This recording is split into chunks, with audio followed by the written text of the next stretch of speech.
Hi guys, welcome back to my channel. I'm sorry about that intro, it just wasn't doing. So today we are going to be making a fruit cake in a pot. Can you believe that? I made this fluffy perfect fruit cake in a pot, I swear, in my kitchen pot. And I'm also going to be showing you guys a comparison between baking in a pot as well as baking in a regular conventional oven. So basically I baked two of those pans, one in a pot and one in an oven, so you guys can see the difference. And I was really surprised, I swear to God, I was so surprised. Can you believe that cake was baked in a pot? So if you don't have an oven in your house, this is the trick, guys. This is the video for you, and you have to watch it to the end so you can understand what I am talking about. Okay, so guys, I'm going to give you guys 3 different tricks to baking in a pot. The first thing you have to make sure is you have to make sure your windows are open, because guys, like, the kitchen was smoky as fuck, like everywhere was stuffy, and I was wondering why, until I realized that, okay girl, you're baking in a pot and your windows are closed, so I had to open up the windows.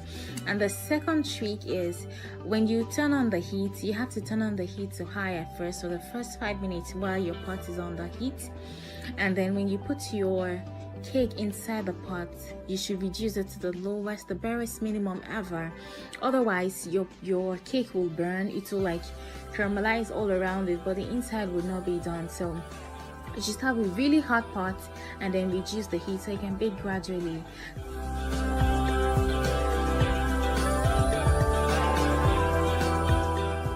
So guys, the fourth trick is to use a pot that is big enough for air to circulate inside your pan. Do you understand? Okay, which means that was the reason why I used that little bowl, you know, so that it will be small enough to be able to fit inside the pot while I cover it, and still there will still be space for hot air to circulate inside the pot. Do you understand? Okay, I'm sure you do. So guys, let's get back to this cake. So right now I'm trying to caramelize the sugar, because caramelized sugar kind of makes your fruit cake very it gives it a very brown color. That's if you don't have brown sugar, of course. And then it also gives you this caramel taste. It is really amazing, I promise you guys. Okay guys, so we're going to transfer this into a pot, and then I'm going to mix all my batter together, and we're going to put it in 2 different baking pans, and then we're going to put one in the oven and the other one in a pot.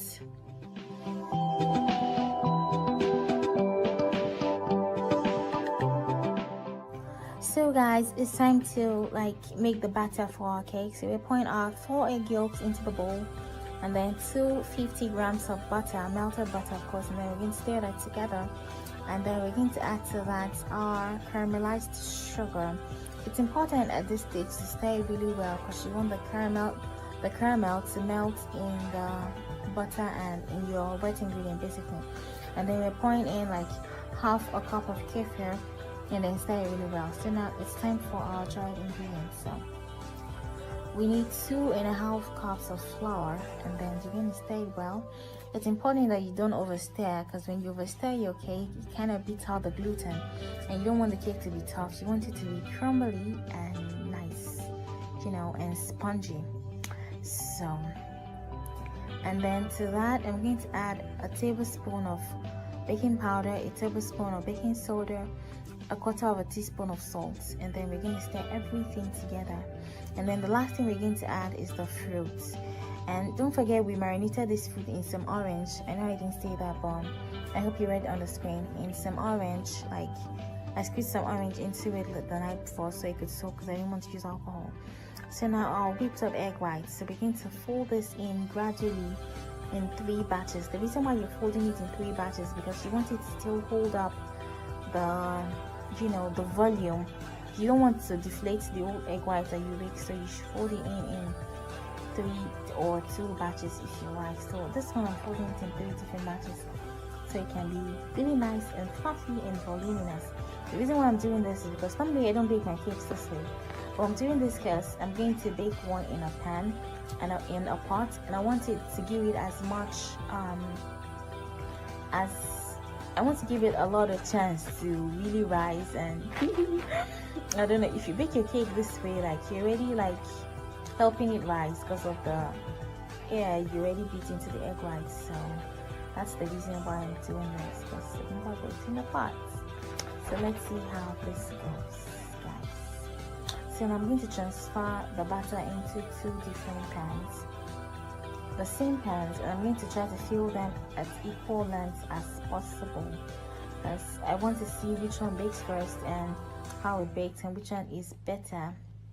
You get? So I'm going to be using this non-stick pot and then I'm going to cover the pot and then leave it on for at least 20 minutes before I touch it.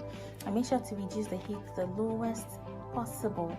So I'm going to transfer the other one into the oven and then wait for maybe 30-40 minutes and come back and check it.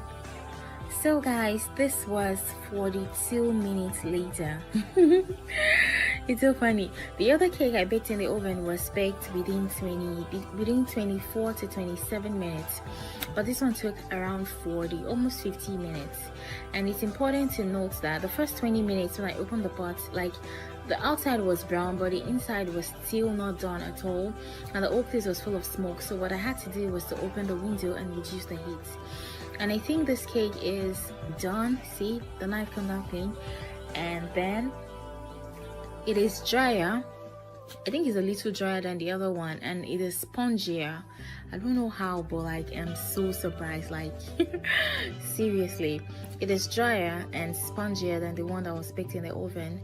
And if you notice, I didn't put the pan directly on top inside the pot. I put it on top of something, that way the heat was not directly on the baking pan. So see how dry this cake is. See how dry, but see how moist this one is. Wow.